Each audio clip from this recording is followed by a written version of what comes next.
braving the Arctic chill out there to be here this evening, especially those of you who travel from out of town. I apologize that this is what we gave you in terms of weather.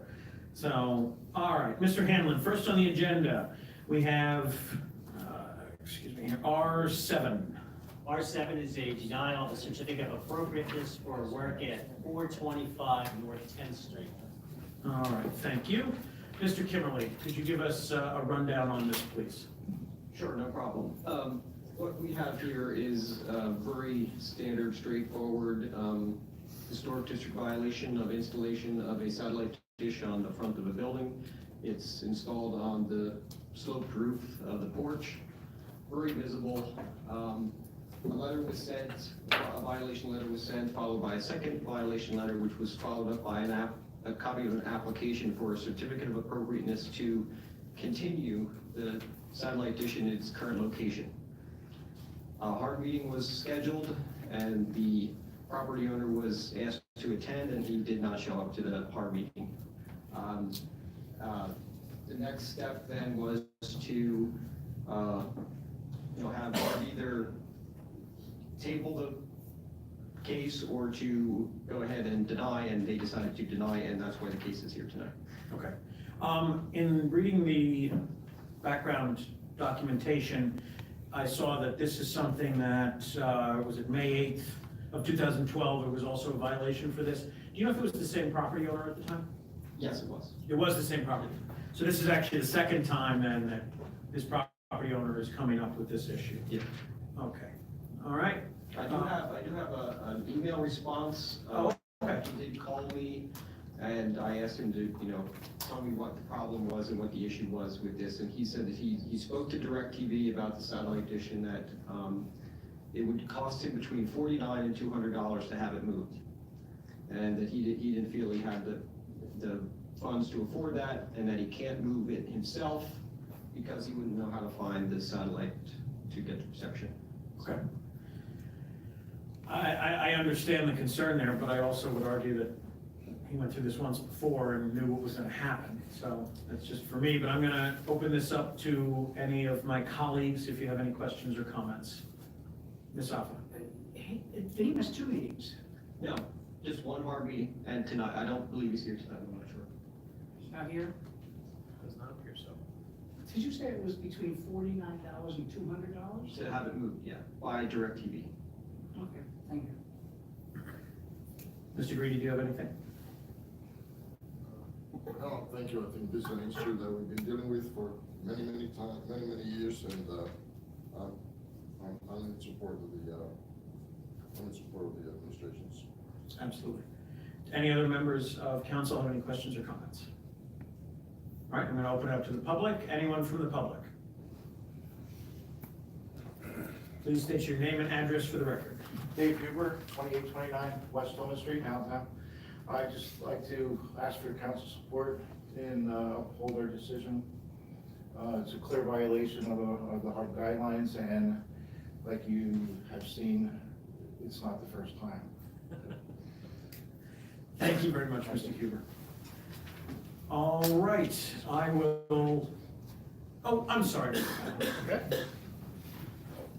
Joe Calhoun, 313 North 10th Street. I wanted to say I appreciate the city taking action on this issue. We recently raised the issue from the Old Allentown Preservation Association board with the city, and they are opening dialogue to address this issue, and we appreciate such. A recent survey of our neighborhood found 110 satellite dishes that we believe are in violation of HARP standards. So we hope that this will be the first of multiple ones where the city has taken action to have these removed. We think they significantly detract from the historical, architectural, and aesthetic integrity of the Old Allentown Historic District. And we hope that going forward, that we will have more of these removed and that they won't be allowed to be installed. Mr. Calhoun, I'm just curious, since you guys did that survey, did you note how many of those were buildings with multiple? I couldn't tell you precisely how many buildings had multiple on the front of the building, but there were some with as many as 4 on the same primary facade. Chestnut Street, there was a property that had 4 on it. Chew Street at 9th and Chew, there's one with 4 visible on the primary facade, so it does happen. Okay. it's a problem, and they seem to be becoming more common. I think a lot of the owners don't really seek approval before doing it. They just go ahead and then $49 to remove them. Great. Thank you very much, Mr. Calvin. Mr. Kimberly, I just have a question, which is, have we ever, to your knowledge, in the time you've been here, made any attempt to try and communicate with DirecTV specifically to just update them on what the standards are? I know that it's difficult to get a company like that, especially because they use subcontractors to comply, but at the very least, if we've communicated with them. I have not done so with the satellite dishes. I tried to make some effort with UGI regarding installation of Gas gas meters. meters, which is another problem. Very much so. And you're right, there's a constant disconnect between the contractor that actually installs and the corporate Mhm. entity, either whether it be UGI or DirecTV or any other satellite dish installer.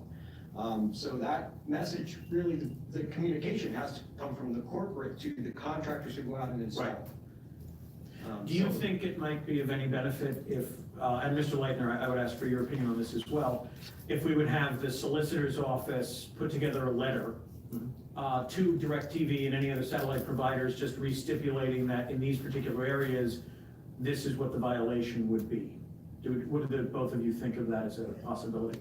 Just as something we should do just for communication purposes. I don't see an issue with why we don't have the solicitor do, you send a letter out. Okay. But what we are doing right now is we are looking at other municipalities, other cities, states, and see how we can regulate this. We have had a conversation about going directly after DirecTV. Mhm. But again, how that's gonna stand up when they're private, individual contractors Right. versus the main headquarters. But we are currently researching, seeing what we can do as far as helping to alleviate that installation of it. Okay, I mean, I would certainly say, for myself, that, you know, if you are both in agreement on that we should ask the solicitor's office to draft such a letter, obviously having it approved by you and Mr. Kimmerly for the specifics of that, but that we ask them to draft that and send that out, because I think that no matter what course we take, that would be useful and helpful. And it's something that neither you nor Mr. Kimmerly should have to divert energy to, because quite frankly, you have many other things that are just as important. It's the whole reason why we have a solicitor's office, is to write communications like that. So, I don't know how my colleagues feel about that, but I know for myself, I would be asking that. So, It's a great idea. okay. And the fact- If they don't agree, maybe we have to look at some legislation. I agree, and I think what Mr. Leitner is looking at researching is a great first step towards that. As was mentioned, it really minimizes the value of the neighborhood up there. Mhm. I, for one, and again, it's my own personal, I don't care for those dishes. I would agree. Slightly, and I just, especially in an area that's, many people have, valuable homes because of the type of the neighborhood. It's historic nature. So I think that's a great idea. All right, and then I would ask for a member of the committee just to make a motion to forward this to the full council. Before I make a motion, I may say that I agree with you wholeheartedly. This is an issue, we talked to people who have come here before. And the issue, I think, Mr. Kimberly indicated is that the independent contractors have a disconnect with the headquarters. But there are, not only DirecTV, DTV, but also Dish Network. That's why it says all of the providers. Change, Yep, yeah. you're absolutely right. They change and they, some of these apartment buildings or some of the rental properties, they just come over and put another one there, they don't even take down the one. Absolutely.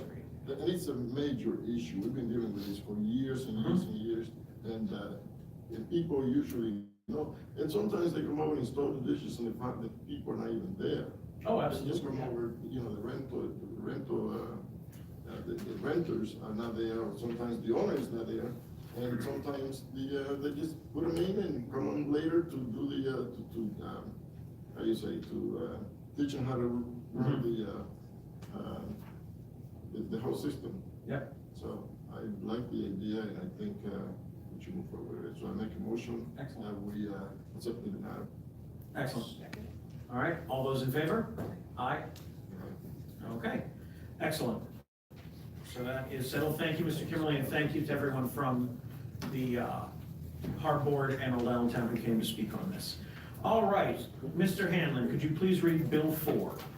Bill Foreman's zoning map by rezoning parcels at 1216, 1224, 1228, and 1236 South Meadow Street, RML, it's a residential medium low density, it's a B3 highway business district. Excellent. Thank you very much, Mr. Hanlon. Mr. Leitner, do you or Mr. Messinger want to talk about this at all before we have the developers speak, or would you like to have the property owners and developers speak and then we'll hear from the administration? I'll leave it to the property developer if they wanna speak, and if you have questions directly for us, we'll answer. Great. Thank you, Mr. Leitner. And if you could just state your name, please, and your affiliation for the record. Certainly. My name is Julie Von Spreckelson. I'm an attorney with the law firm of Eastburn and Gray, and I'm here tonight on behalf of the petitioner, which is HRES, Allentown Susquehanna LLC. And I'm just gonna hand out, just to make it a little bit easier, to show you what we're speaking, Thank you. a couple plans.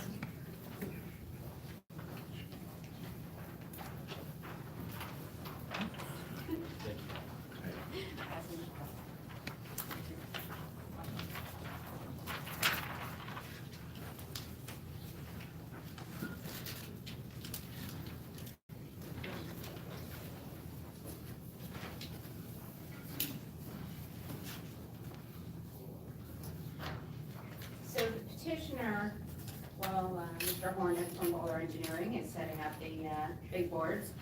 The petitioner is the equitable owner of 8 parcels that are contiguous, and they comprise a city block. And that's located, if you can look on the first sheet that I gave you, which is the zoning exhibit, they comprise a city block located along West Susquehanna, South Meadow Street, Juniata Street, and South 4th Street. And you can see the demarcation of the property lines on that zoning exhibit. And you can also see in this city block, there is a portion of a roadway, South Jude Street, that runs up to about the middle of the city block, starting at Juniata Street. And that's basically looks like an unopened road. I think the property owners are using it as a driveway. I just cut myself, I'm sorry. Oh, yes.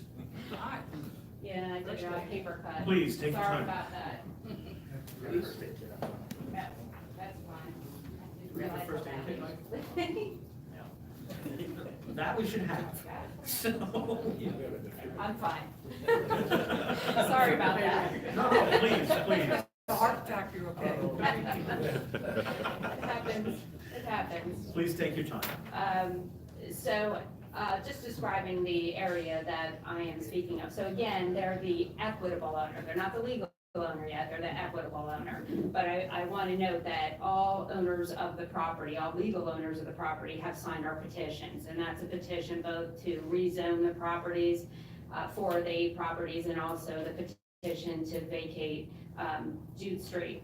So those are the 2 petitions that are before you this evening. So I'll start with the rezoning petition. And as you can see, if you switch to the second sheet, which is the aerial exhibit, that gives you a breakdown of the zoning districts. And thank you. Got a Band-Aid. Actually, since we have these sheets in front of us, if you guys wouldn't mind actually, so that the general public could see what you're talking about, turning them the other way, that'd be great. Thank you. Absolutely. So what this aerial exhibit shows is really where the demarcation is between the 2 zoning districts, the B3 Highway Business District and the RML Medium Low Density Residential District. And on this particular block, there's 4 parcels that are already zoned B3 Highway Business. And they have on them some existing businesses. There's an Eddie's Auto Shop you may be familiar with. There was a home services building business, and then there's a portion of the property that has a billboard on it, an existing billboard. And then along South 4th Street, over by Juniata Street, it's a big vacant parcel with a lot of asphalt on it. I believe there were businesses there that were demolished, and so now there's really just pad sites located there. So what we're looking to do is, eventually we want to consolidate all these properties if we can rezone the 4 parcels that are zoned RML, which are all along Meadow Street there, to B3. We want to eventually, as I said, consolidate the parcels and demolish all existing buildings and redevelop the property with a convenience store with fuel dispensing facilities. So that's the plan. And so what we need to do, first and foremost, is to rezone the 4 RML parcels to B3 highway business. And it really makes sense, if you can see on the aerial exhibit, it's just a natural progression of the B3 district. Well, first of all, you never want a city block to be split zone, that's just bad planning. And it's split zoned right now. So we're gonna make it consistent zoning, and it's gonna be 1 parcel. And as you can see, the B3 Highway Business District extends all the way southward, past South 4th Street. It also extends out east across West Susquehanna Street. So it makes logical sense, it makes good planning sense. And again, all the parcels are gonna be consolidated, and you certainly don't want split zoning in 1 single parcel either. So that's what we're looking to do to make sure that we have uniform zoning. And we also think it's gonna be very beneficial. Again, there's a number of businesses and homes there.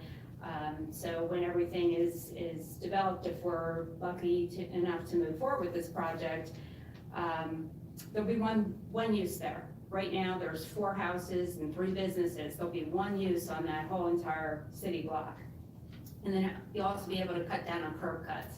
So right now, every parcel has a curb cut, at least 1, and there's only gonna be 2 curb cuts when the property is redeveloped, and that would be on West Susquehanna and Juniata. That's what we're looking to do. So that's part and parcel of our rezoning. And then also, we obviously need to, since we're redeveloping the property, would be to have Jude Street vacated.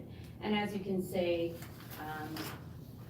if you want to go to the last page, has the rezoning request. I'm actually gonna just stop on that because Okay. we have it set up as 2 different agenda items, so Oh, we need okay. to speak about the street vacation separately. Okay. But, okay. As far as the rezoning goes, I am going to first just see if the administration has anything that they would like to add to this at this moment before we have any questions. Mr. Messinger, Mr. Leitner? If not, that's fine, we can go right to questions, but I just wanted to check with you both first. It was brought up the fact of it would be all put into basically 1 parcel then. Currently, the way it is there, if we would actually have business after business after business on these properties, what that does for the intersection being so close, makes it a safety hazard. So the fact of actually going ahead and putting it through as 1 parcel, and actually, combining all 8 and then having the areas put at a safe place then for entrance and exit does make sense for that part of it. So for me, when you get down to the intersection and the safety of the intersection, I do agree with that part of it there. Thank you, Mr. Messinger. And from the planning and zoning standpoint, it does make sense for us, because we don't want to have, we used to call it like spot zoning, where we put different things there. We're trying to alleviate that, and it does make sense to make sure that it's all its own one type. So we're in support of it, and it's gone through the process as well. So everyone that has looked at it throughout the city supports the project. Excellent. And Thank you. I did neglect to mention that we were before the planning commission. Yes. And that was in November, and they unanimously recommended approval. And I know in reading the notes of the planning commission, the desire there was to then make sure that this became 1 parcel, which you said is the intention, correct? It is absolutely the intention. It's just about timing though, because as I Of had course. indicated, my client is the equitable owner. Correct. And they're not settling on the parcel until they get their approvals, so they can't rezone it right away, obviously. Absolutely. And just so I make sure I can understand this correctly, because I think I do, I just want to make sure. The 4 residential units, you have theoretically an agreement of sale for all 4 of those contingent upon the rezoning. That's Correct. correct. Okay. That's And then correct. the intention would be to then, the entire block would be your project. Exactly, so we already have filed land development plans, Mhm. so they are through the process as well. So we want to get this all, streamlined, and then, once we get all the approvals, then my clients will be settling on the property, and then they can consolidate it, because obviously until they close on these properties and own them, they Mhm. can't consolidate them. Excellent, thank you. I'm going to open it up. I might have one or two other questions, but first I'm going to open it up to my colleagues on the committee, and then my colleagues who are not on the committee. So, Ms. Offa, Mr. Grady, do you have any questions? Okay. I'm not sure if we have any comments or any letters or any concern for any of the residents, and I'm not sure who's here from the residents. But that's pretty much it. I just wanted to Sure. find out if there's anything for any of the residents. Oh, and absolutely, I want to make sure that we have that squared away as we go forward. I just wanted to see if there were any questions at the moment.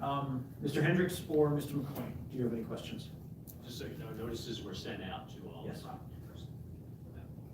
And also, we did have a resident show up today, came here just before the meeting, and said he had no issues and he left, so. Is that, Said he had no issues. is that a neighboring residence, Mr. Leitner, or is that one of the 4 residences that will be? It's the neighboring resident. Neighboring residence, Yeah. okay. The one question that I have concerning the residences, since my colleagues didn't have any questions, is I know that the planning commission discussed the possibility of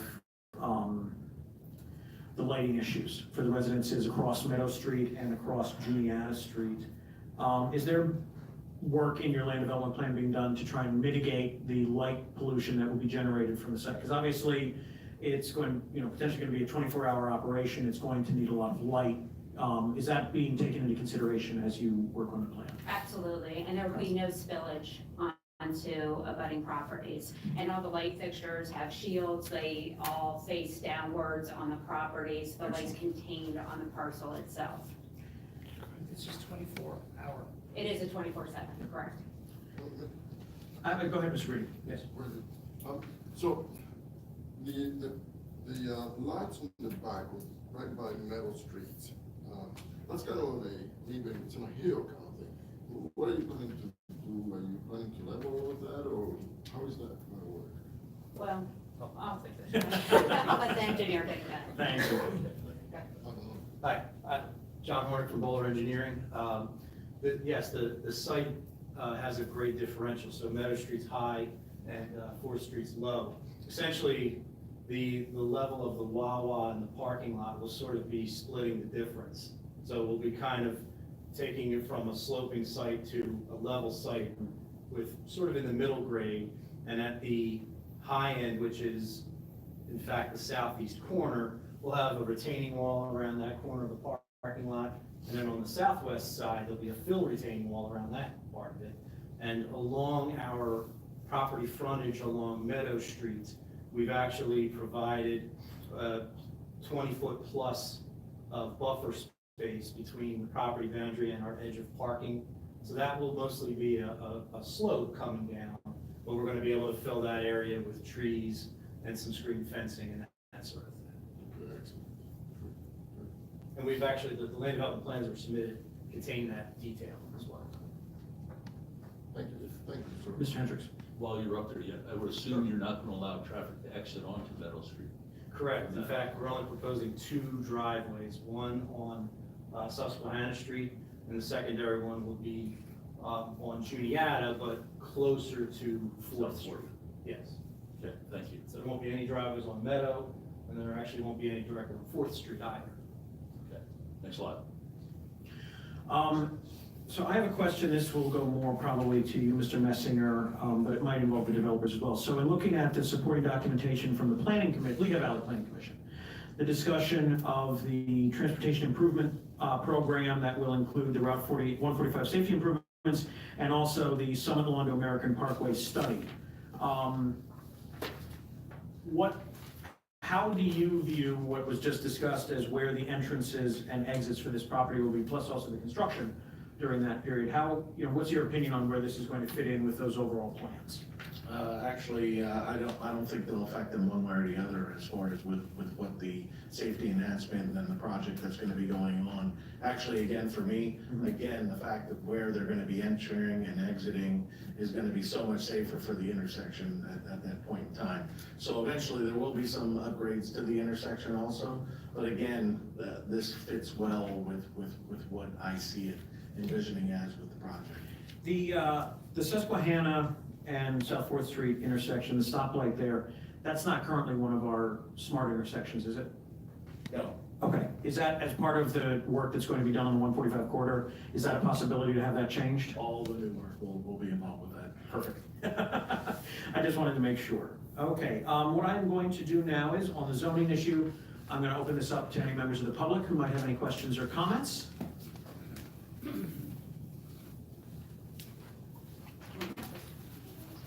Just, if you do have a question or a comment, please just come up to the podium, state your name and address for the record, and you will have 3 minutes to speak. Mr. Shoup, I know you know the drill, but for everyone else. My name is Lou Shoup, 814 Walnut Street. I'm guessing there had been a traffic study done, but have there been any studies done on the utilities impact on the water and sewer? That was something I figured we would get to in a minute, but that's a good question, Mr. Shoup. Yes, there has actually been a traffic study done. There is a separate traffic engineer who's not here, but they can speak to that better. So for utilities, we are going to be using public water and sewer. It's available there at the site. It's basically from a sewer flow perspective. It'll be basically a wash because there's several different users today, and we are going to have one user. So the net effect at the end of the day is about a wash on sewer usage. We are actually also going to be relocating 2 existing mains, sewer mains, because they cut through the property through easements and such and that. So we're gonna intercept them and run them around the property in the streets. Okay. So we're doing that as part of this development in addition to making our own utility connections. So that's utility stormwater. We're going to be improving that a lot because there is none today on the site, on any of the properties. We're going to be actually constructing multiple underground infiltration facilities because we have to conform to, the city has stormwater management criteria, and there's also the NPDES program, which we have to comply with as well. Thank you very Those much. are the plans that have been submitted as well. Thank you. Hi, Carmen Serrano, 1235 South Meadow Street. So I'm actually across the street from this. Last time I was here, I kind of wasn't for it. After doing my research, it actually doesn't seem like it's that bad.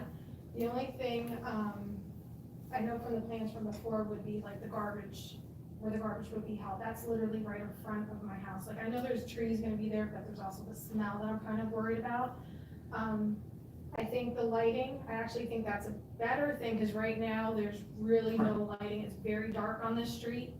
The only other thing that I have a question of is at that corner, when traffic comes through up from South Meadow up Juniata onto Ray Street, people tend to fly up that street.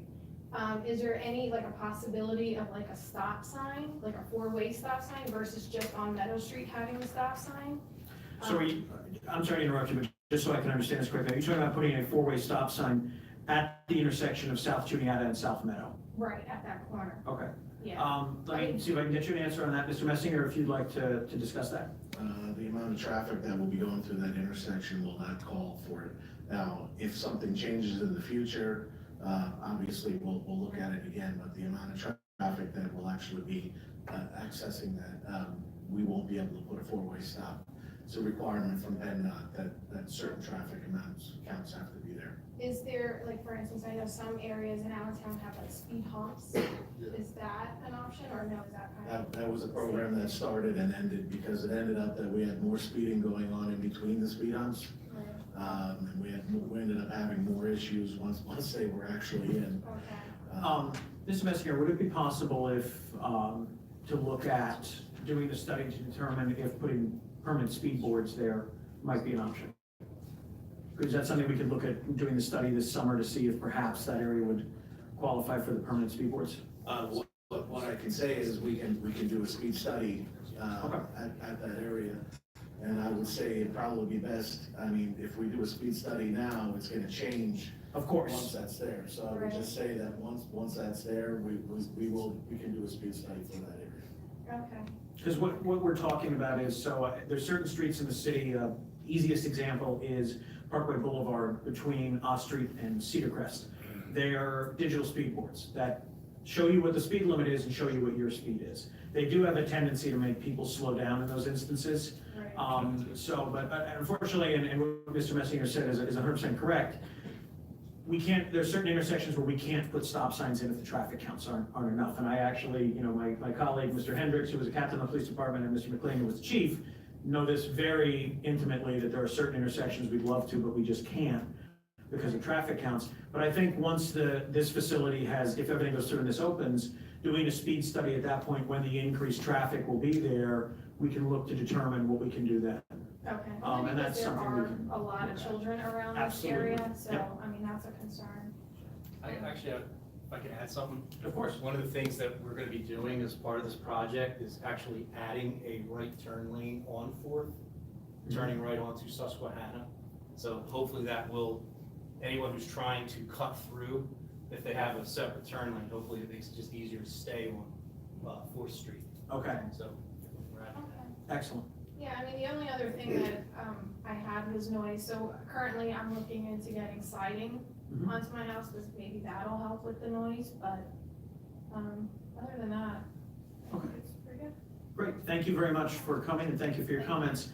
The two things I would just ask if you guys could talk about would be the buffer that you're going to put up that would have an impact on noise, obviously, and then also what the young woman brought up about the location of the trash bins. If you could maybe just discuss that briefly, just to give us sort of an update as to what you guys are looking at. Sure. I'm gonna have to refer to a plan. Of course.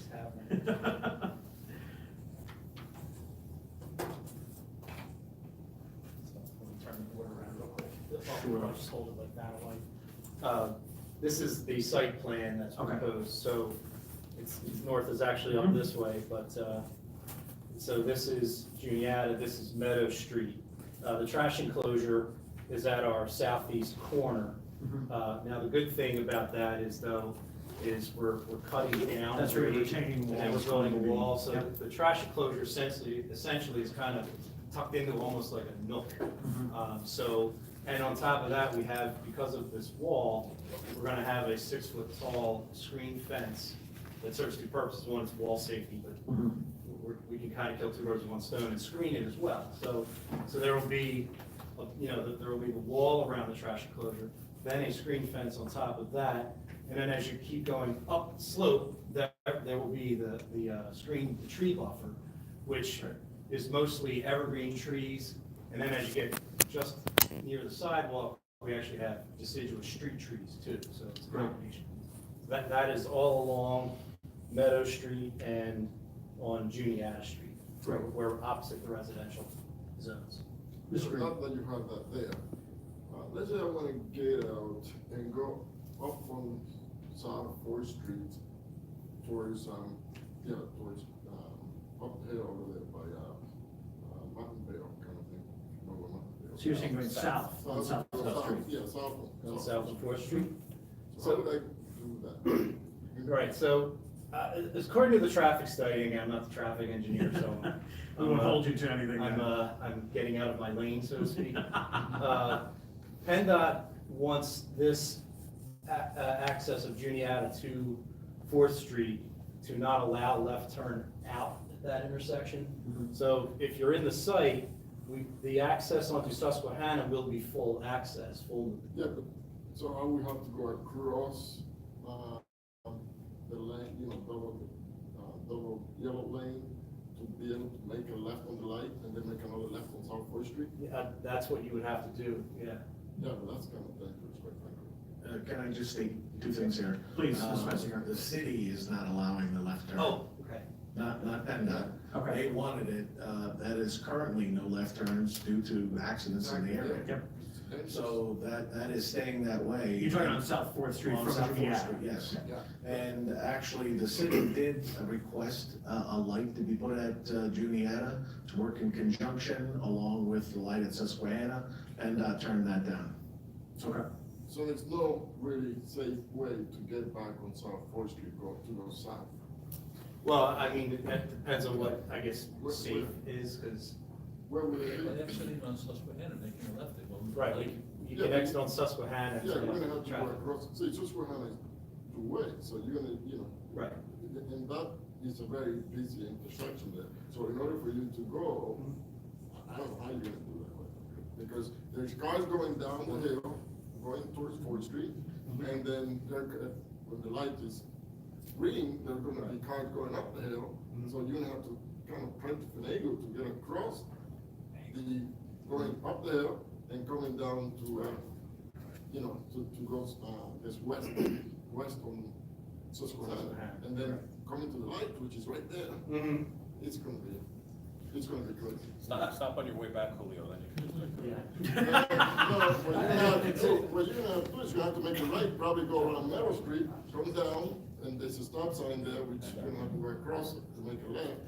So that's gonna be difficult. Yeah, I mean, and all I can say is, again, this is based on what the traffic study, basically what the conclusion is, and this is what PennDOT. So they allow you to get out on Susquehanna, go across the double yellow line, and then make a left Yes. to go on the light. That is dangerous. But you gotta understand, when you move that exit onto Susquehanna far enough back away from South Fourth Street. The exit is almost up where the street is up at Meadow, so. Meadow, you can make a left now. It is placed up further, and actually with. We can make a left at Meadow onto Susquehanna now. Yeah.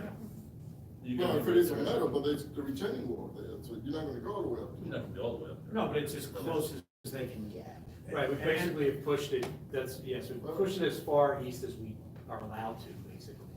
I'm just saying it's gonna be dangerous, and there's no way you're gonna be able to mediate that probably. But it's gonna be dangerous to make a left there, because I see the same thing happen in South Bethlehem where Black Points is, and people try to make a left to get to McDonald's over there if you're on Winder Street, and that's a dangerous thing. So what they did actually, they reconfigured the whole, it's an alley, like, exactly, you can. So it's very difficult. And I'm not, knocking down the practice, I'm just saying the whole thing is gonna be very dangerous to make a left coming out of Wawa, and then make a left on that door, and going on Susquehanna to make a left to the light. So you almost, it's gonna be very dangerous. Yeah, that would be even a better way to do it, that's what I'm saying, you probably go over on Juniata, then make a left, a right on Susquehanna, and then go up to the light. Yeah, on Merrill, sorry, yeah. And then go all the way up to the light on by Kmart over there. Another McDonald's. Well, one of the keys here though is we were looking at not putting any impact on any of the residents in the other areas. So that's one thing that was looked at with it. Yeah. I don't know how you do it, but I mean. We'll get our traffic engineers in here this evening because we weren't gonna try to get into this plan specifics, but, he will be available during our land development presentation and he can come in and address it further for you. Great, thank you very much. Is there anyone else who has any comments or questions from the public?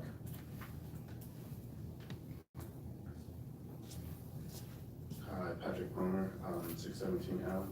I wasn't here at the beginning of this. How big is this wall going to be? Like, if you had to compare it to like 15th Street? Taking up the block right there. It's a whole city block. Taking up the block. It's this. Yeah. What, this? The whole block. Yes, yeah, that's correct. It's big. And so, I know you said your traffic engineer isn't here, but I had a few traffic questions, some of them were answered. And like, so what happens in like the morning time? You said you were building like a right turn on. I will say this, we did get a little off topic in this, because technically that has nothing to do with whether we can rezone it or not. I let it go a little bit so that, because we had a resident here to have some of that discussion, Patrick, but we can't go too far into it because that isn't germane as to whether to rezone the property or not. So we have to be a little bit careful in what we use as criteria to determine if the zoning is appropriate or not. Okay, so just wait on that. Yeah, they're gonna bring forward the land development plan, so we do have that, but I do think that we had a good conversation on this, brought up some concerns and had them addressed, but we can't go too deep into the weeds on that one. So. All right, is there anyone else? Okay. Now, there will be, and Mr. Hanlon, I'm gonna ask you to just, before we have the vote on this, I'm gonna ask you to just give us a quick rundown as to when the public hearing is going to be for this zoning change and what the steps will be after we would vote on this here at the committee. Yeah, there will be a public hearing February 20th at 6:30 and followed by a final vote on the rezoning. The same council for the street vacation will be on the agenda as well. For the 20th. For the 20th. Excellent. Thank you very much. I will now entertain a motion concerning the rezoning. I'll make a motion. Rezoning. Favorable, unfavorable, or no recommendations? Favorable recommendation. Okay. Do I have a second? I'll second that. I just like to, for them to look further into that, Surely, absolutely. into that question I just asked. About the traffic study. Absolutely, Mr. Goody. All right, all those in favor? Aye. Aye. The ayes have it. So this will be forwarded to the full council for February 20th and also for a public hearing at 6:30. Mr. Hanlon, can you read the next bill into the record, please? Bill 5 provides for the vacation of a portion of South Jude Street from the center line of Juniata Street in northerly direction, 215 feet more or less to the south Jude Street limit within the subject block in the 16th ward of the city of Abington, and the petition was signed by all the abutting property owners. Excellent. Thank you very much, Mr. Hanlon. I will allow the representatives of the future owner to discuss this first. I apologize, we had to do it in two separate ways. Oh, not a problem at all. I guess I would just direct your attention, trying to see which would be the easiest, where you can really get a good look. So I would go back to the very first page of what I handed out to you, to the zoning exhibit, so you can really see the location of South Jude Street. And I believe it's only about 215 feet, and it extends northward towards West Susquehanna from Juniata Street. It looks like, you know, a portion of it, it may have gone one time all the way through to Susquehanna, but that had since been, that portion had been vacated. And in fact, that's where the billboard sits right now on West Susquehanna. So we're just looking to vacate the remainder of Jude Street so that we can move forward with the redevelopment of this. All the property owners that would be affected by this vacation have signed our petition and joined in our petition to have the street vacated. It looks pretty much unopened. I think really it's being used as maybe a driveway for those dwellings behind. Which are part of the project to begin Which are with. part of the project and which will be demolished and again, consolidated, parcels consolidated. Excellent. And I could say we were before the planning commission in December. They unanimously recommended to vacate South Jude Street, and again, that would become effective upon the consolidation of the parcels, which we have no issue with. We're fine with that. Also, upon the relocation of all existing utilities and granting the necessary easement to the utility companies, which we have no problem with, which we're happy to do as well. I can note in the staff report that we received a copy of, it looks like there was absolutely no issues, no objections by any of the city administrators, and the utility companies all seem to have signed off on this as well, as long as we grant them the easements for their utilities and move them if we need to. And I just want to note, because that LVPC letter, Yes. the planning commission letter, was really part of the vacation petition. We had our traffic engineer follow up on that. And so what our understanding is from him, and what he had determined, was that those projects aren't going to affect our project at all. That our project is actually, hopefully, if we move forward, is going to be built and operating by the time those They two would start. projects even start. Great. So it'll have absolutely no effect. Excellent. Thank you. Sorry. No, please go ahead, Mr. Brady. When is the if everything goes okay, when is the plan for the, project to start building? And when is completion time?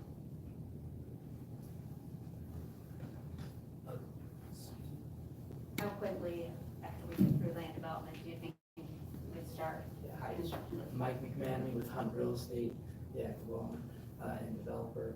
So we would coordinate on all of our approvals, permits. The demolition would start within a couple of weeks of closing on all the parcels. So approvals, we would schedule closing, demolition would start soon thereafter, and then a project like this probably take us 6 months to complete. Our side, and then of course, then the building, Law would come after that and complete the rest of the development, put their building in, tanks, and so it's approximately a year from the time that we first, tear down the buildings, till they open up. So you plan to start tearing down this summer if everything goes okay, or spring, or That would be the goal would be this summer, yes. the summer? Yeah. And then it would take about a year for completion, so talking about 2020 sometime in the end of 2020, or? Yeah, target would be probably at the end of the summer of 2020. And again, it all depends, with the construction time, but those timeframes are, pretty much standard when you're doing a project like this. This one's a little more complicated, obviously, because you have 7 different parcels with 7 different water meters, and we have to relocate a sewer line, and, we do have some work in right away, the extra turn lane. But, we're using contractors, we'll be using contractors that have done, multiple sites like this, numerous Wawa projects. So, Okay, yeah, because the LVPC, is starting in 2020, it's possible. So there'll be some kind of coordination there, obviously. yes, so during our PennDOT, so we have our plans in PennDOT for review, and, going back, we've had scoping meetings with PennDOT, on site with PennDOT, multiple traffic studies. But so part of our approval from PennDOT will be coordinating if that project is gonna be happening at the same time. PennDOT will require us to coordinate with them, and whoever's, completing work. We recently got approval for one we're doing in Hilltown, and there's a Weiss Market across the street doing improvements in the right of way in, PennDOT's street, and we have to coordinate them because we're doing improvements as well. So there will be a coordination effort if the project were to go at the same time as our project. Sure. So it'll be just basically NPT coordinations and all kinds of facility coordination as well. Yes. Thank you very much. Thank you, Mr. Greedy. I just, and you touched on this when you were speaking, and I just want to confirm it. I know in what we're looking at here, Verizon said that as long as they had objections, but if everyone was willing to work, they were fine with it. The Lehigh County Authority simply listed objections, but I assume from what you were saying that you have been working with them to get everything squared away. That's correct. Excellent. Thank you very much. I'm going to open this up to the administration. If Mr. Messier and Mr. Leitner have anything to add to the discussion? Okay, then I will open it up to my colleagues. Mr. Greedy, do you have anything further? No, thank you very much. Ms. Affa? I'm good. All right. Mr. Hendricks or Mr. McLean, do you have any questions? Okay, then I'm going to open this up to the general public on the street vacation of South Jude Street. Okay, then I will entertain a motion. I'll make a motion that we hold it forward February. Excellent. Second. Excellent. All those in favor? Aye. The ayes have it. All right, this meeting stands adjourned. Thank you very much for traveling to be here with us this evening.